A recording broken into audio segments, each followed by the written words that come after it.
Hello everyone, welcome to my channel. সবাই কেমন আছেন? আমরা আলহামদুলিল্লাহ ভালো আছি। আজকে ইনশাল্লাহ আলোচনা করব যে আমরা যে শিপমেন্ট করি, আমরা যে এক্সপোর্ট করি বাইরে, ফ্রুটস, ভেজিটেবলস, বেটেল লিভস, অনেক সময় বছরে কয়েকবার আমাদের সাথে হয়ে যায় যে আমাদের মাল অফলোড হয়।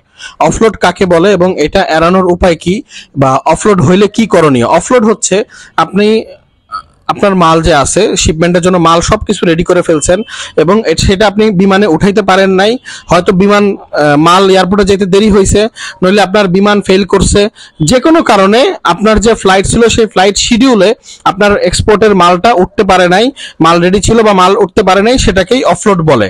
অফলোড দুইবার হয়ে থাকে, একটা গোডাউনে থাকতেই অফলোড হওয়া, আর একটা হইতেছে এয়ারপোর্ট গিয়ে অফলোড হওয়া। দুই ধরনের অফলোড হয়ে থাকে।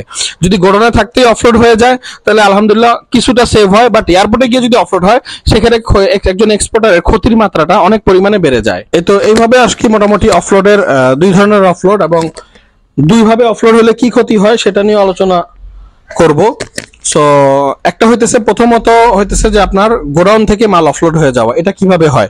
সাপোজ আগামীকালকে সকাল 10টায় আপনার মাল এক্সপোর্টের জন্য যে মালটা আপনি রেডি করছেন, এটা 1 টন হোক 2 টন হোক যেটাই হোক, যে কোনো দেশেই হোক, মনে করেন সকাল 10টায় এয়ারপোর্টে এই মালটা থাকতে হবে।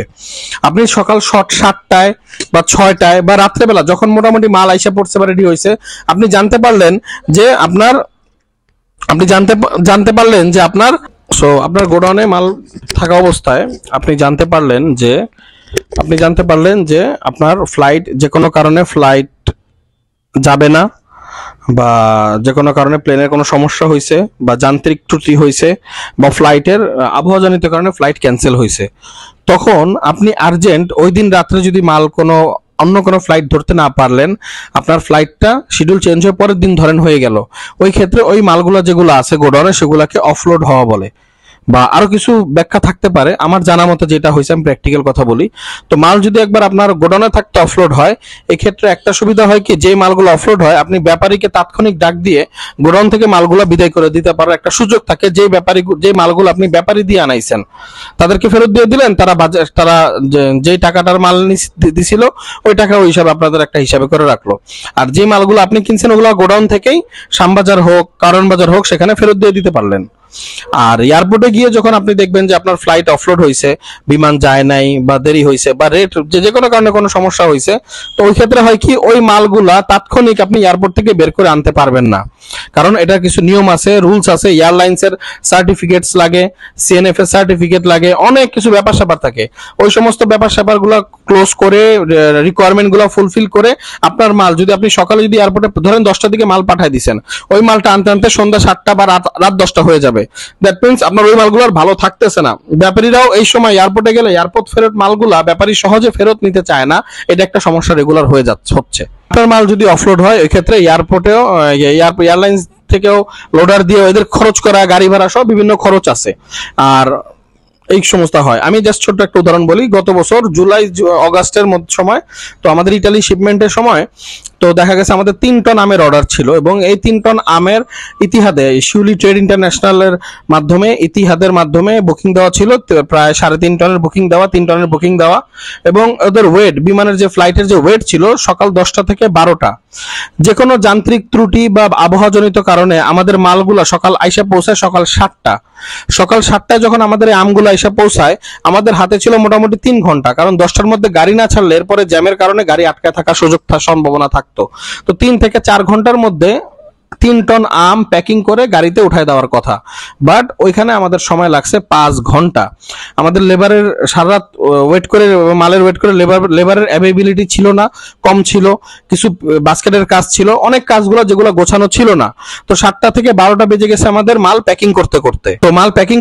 যখন 7টা থেকে 12টা বেজে গেছে, 12টার দিকে আমাদের গাড়িটা ছাড়া হয়েছে। সিএম গাড়ির সাথে ছিল, আমার মামাতো ভাই যে এখন 4S এ জব করে, নিশু বাসায় ছিল, এবং শ্যামপুরের চাচ্চু ওরা ছিল। 12টার দিকে গাড়ি ছাড়ার পরে সেই গাড়ি গিয়ে পৌঁছাইছে অলমোস্ট দুপুর 2টায়।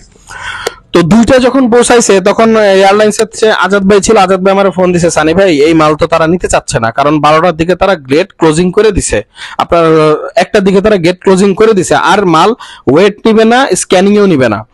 আমি বললাম যে ভাই দেখেন কিছু খরচপাতি করে হলেও দেখেন কিছু করা যায় কিনা, কোনো জায়গায় যদি জরিমানা দিতে হয়। বললো ভাই কোনো জরিমানাও তারা নিবে না, তারা এখন এই মুহূর্তে তারা জানাই দিছে এই মালটা নিতে পারবে না, তারা অনেক ওয়েট করছে, আপনাদের বারবার ফোন দিছে। কারণ আপনার যদি লাস্ট টাইম ছিল 12টা, তবু আমরা 1টা পর্যন্ত ওনাদেরকে রিকোয়েস্ট করে, ইতিহাদকে রিকোয়েস্ট করে থামায় রাখছিলাম।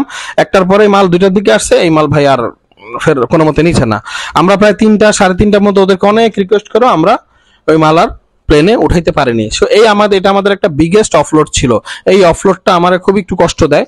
তো এখানে প্রায় 3.5 টন বা 3 টন আম ছিল, 3.5 টনের উপরে আম ছিল, প্রায় 2,86,000 বা 3 লক্ষ টাকার আম ছিল ওইখানে। এই পুরো 3 লক্ষ টাকার আম এয়ারপোর্টে ওই মুহূর্তে ইতিহাদে অফলোড হয়েছে ইটালির জন্য। এখন কি করতে হয়েছে আমার কি করতে হয়েছে, আমার লোডার যারা ছিল তাদেরকে কল দিলাম যে ভাই কি করা যায়।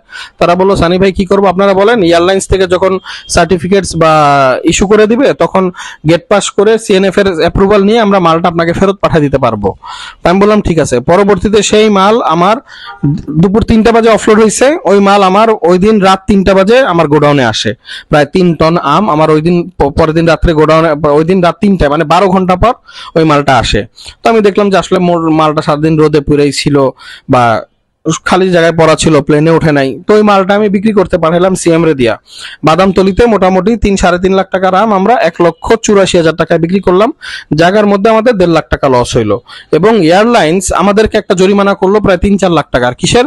আমরা যে 3 কন্টেনার বুকিং দিয়ে রাখছিলাম, যেটার ভাড়া ছিল আনুমানিক প্রায় 8-9 লাখ টাকা, ওদের 3 কন্টেনার আমাদের বুকিং এর কারণে মাল ছাড়া খালি গেছে।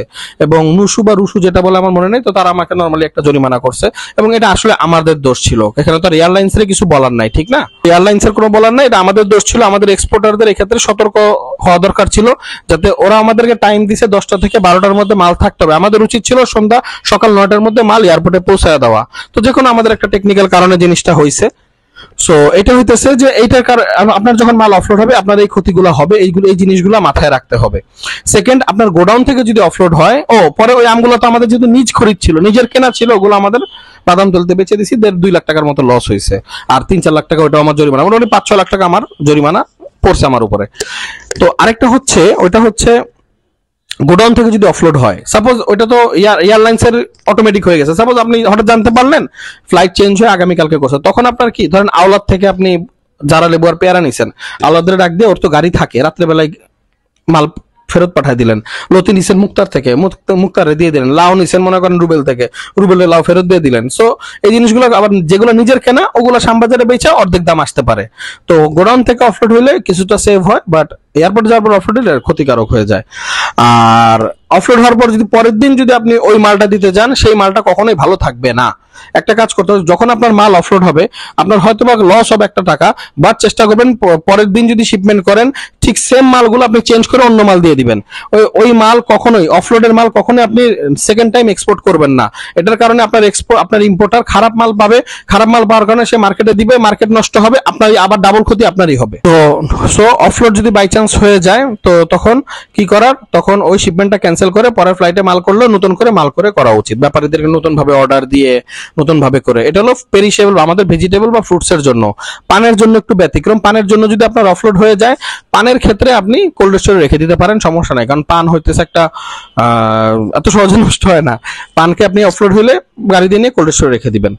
আর এখন হইতেছে যে অফলোডের জন্য কি কি করণীয়, অফলোড যাতে না হয়, এটার জন্য হইতেছে প্রথমত আপনাকে জানতে হবে আপনার মালের ওয়েট কয়টা, অ্যাকুরেট টাইম আপনার জানতে হবে যে আপনার, হ্যাঁ আগামীকালকে সকাল 10টা আপনার মালের ওয়েট, আপনাকে আজকে ভোর 4টার মধ্যে আপনার গাড়ি ছেড়ে দিতে হবে। এইটা টার্গেট রাখতে হবে যে ভোর 4টার মধ্যে বা 5টার মধ্যে আমি আমার মালের গাড়ি ছেড়ে দিব।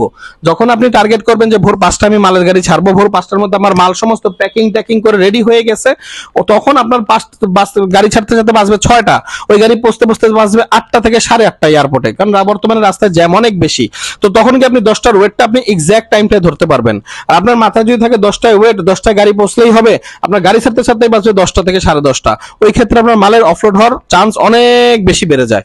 এক্ষেত্রে অফলোড যাতে না হয়, আপনার অন টাইমে মালের অর্ডার দিতে হবে। সেকেন্ড হইতেছে মাল যাতে পরের দিন, যেদিন ধরেন আজকে আপনি মালের প্যাকিং বা প্রসেস করতেছেন, আজকে সন্ধ্যা 5-6টা বা বিকাল 5টার মধ্যে আপনার সমস্ত মাল গোডাউনে আইসা পড়ছে, এই অবস্থা থাকতে হবে, বা সর্বোচ্চ 7টা। এর আগে আপনার মালের অর্ডার দিয়ে আপনার বাস্কেট, কাগজ সুতলি কস্টেপ এগুলো সবকিছু রেডি করে ফেলতে হবে। দেন মাল আসছে, মাল প্যাকিং করা শুরু, প্যাকার কে থাকবে এগুলো রেডি করে মোটামুটি রাত্রে 3টা-4টার মধ্যে আপনার সব রেডি এই অবস্থায় রাখতে হবে। তখন কি আপনি অফলোড এড়াইতে পারবেন, কারণ একটা অফলোড হলে হইতে পারে আপনার পুঁজি কম, অর্ধেক টাকা চলে গেল, তখন ব্যবসাটা থেমে যাবে। সো এই জিনিসগুলো আমরা খেয়াল রাখলে অফলোড এড়াইতে পারবো। Thank you for watching my video.